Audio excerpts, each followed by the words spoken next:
We wanted a budget for no deal, that's to say, one in which Philip Hammond would spell out how he is preparing for what is now, arguably, the most likely end result of the Brexit talks. The odds of Theresa May being able to get any settlement she agrees past her cabinet, her party and the Commons are long. The Chancellor did nothing of the kind. Indeed, he did the very opposite. His budget is puzzling observers this morning. Perhaps he placed his start as with the Office for Budget Responsibility's assessment, the largest discretionary fiscal loosening at any fiscal event since the creation of the OBR. Why has the cautious Hammond, the ultimate repressed institutional spreadsheet-pondering Treasury man, risked discretion on the winds? Why is this Malvolio suddenly sporting yellow stockings? You may reply that some of the spending announcements were relatively small beer. The £400 million for schools, for example, announced, with the deaf ear to political nuance to which we have become used, as money for little extras. You could also stand back from the budget, and point out that only the NHS really benefits from the spending announcements. It will swallow up some £28 billion of the £30 billion further increases. You may point to some of the tax rises unveiled, in national insurance, capital gains, and pension relief, for example, and if you are on the left, you will claim that austerity continues, whatever that elusive word may mean.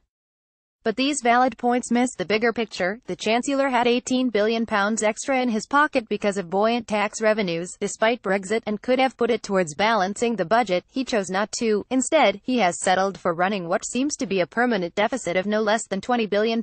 This is not a huge sum in terms of the government's spend, but it is neither the end to the deficit nor the achievement of a surplus that George Osborne used variously to promise back in the departed days of the Cameron government, nor is it what Hammond himself aimed for when he first succeeded the former Chancellor.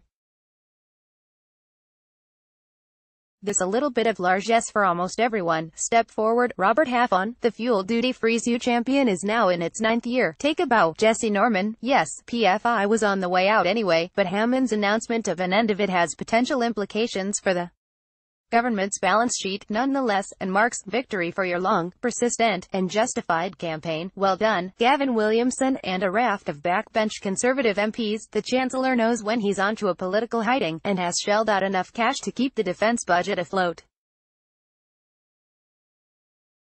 Look on with a smile. Nick Timothy, Hammond is not exactly your best friend, but in his Amazon tax, relatively modest though it may be, one can glimpse the ghost of the interventionist conservatism you favor. Campaigning backbenchers will breathe a sigh of relief at more support for universal credit. The Resolution Foundation says that the government's flagship welfare reform is now more generous than the benefit system that it is replacing. Onward will like the fiscal loosening. Freer will support the tax cuts, which will be welcomed by higher rate and basic rate taxpayers, not to mention Conservative MPs. Oh, and before we forget, the DUP will be happy, too.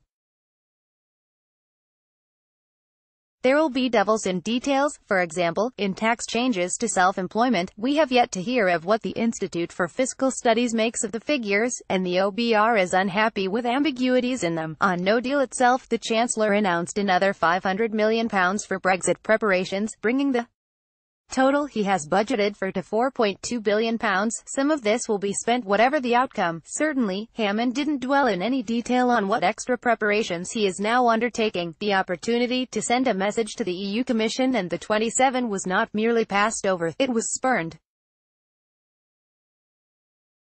This takes us to the heart of what he was up to yesterday. Amidst his dry delivery, quick repartee, and buttock-clenchingly dire lavatorial jokes, carry on up the Hammond. Some, baffled by this budget, see a Chancellor tasked with delivering an end to austerity, conceived in Downing Street. In other words, they see yesterday's package as May's budget, not Hammond's. Others are saying that it shows that the Chancellor is expecting a general election soon. They have a case. There was a smack of the staple pre-poll giveaway about the measures he announced yesterday.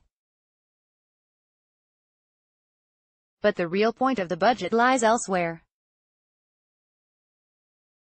Confronted by demands from Downing Street for the future, and bearing the legacy of the Cameron era from the past, Hammond has cast aside the latter, come to terms with the former, and produced what the site, which is not always a fan of the Chancellor, concedes to be a political masterstroke, perhaps the first in a parliamentary career of over 20 years.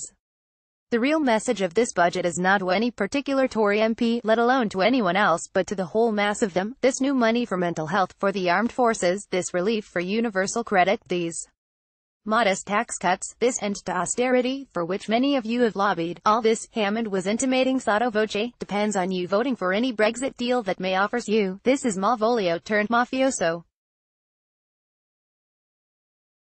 It would be unfair to say that the Chancellor threatened an Osborne-type punishment budget on Sunday if there is no deal. Rather, he returned to an earlier theme, first proclaimed to weld, later resiled from, now recast. Frankly, we'd need to have a new budget that set out a different strategy for the future, he proclaimed. Critics portray this as Singapore in the Atlantic, a slash-and-burn, axe-and-bonfire of tax and regulations. Leave aside for a moment this inaccurate portrayal of a very different society and culture and, 2, the Conservative manifesto's ruling out of a slew of social and environmental changes to regulation. What one is nonetheless left to ponder though, in the event of no deal, is a very different budget from yesterday's. To respond to short-term disruption, the long-term implications are a separate though linked matter. The stress would be on tax cuts for business, not taxpayers, and while Hammond wouldn't rush to reduce spending growth, he would have far less fiscal room for maneuver. So, then, we have neither a budget for Downing Street nor exactly for a general election, but one with a crude, brutal message for Tory parliamentarians: vote for May's deal, or the economy gets it, and your seats too. Not all of his cabinet colleagues endorse it. For as one of them put it to Conservative Home recently, some of us think that we must deliver a deal, or else lose the next election, and others that must deliver Brexit, or lose the next election, and when I say Brexit, I mean something that palpably looks and feels like it.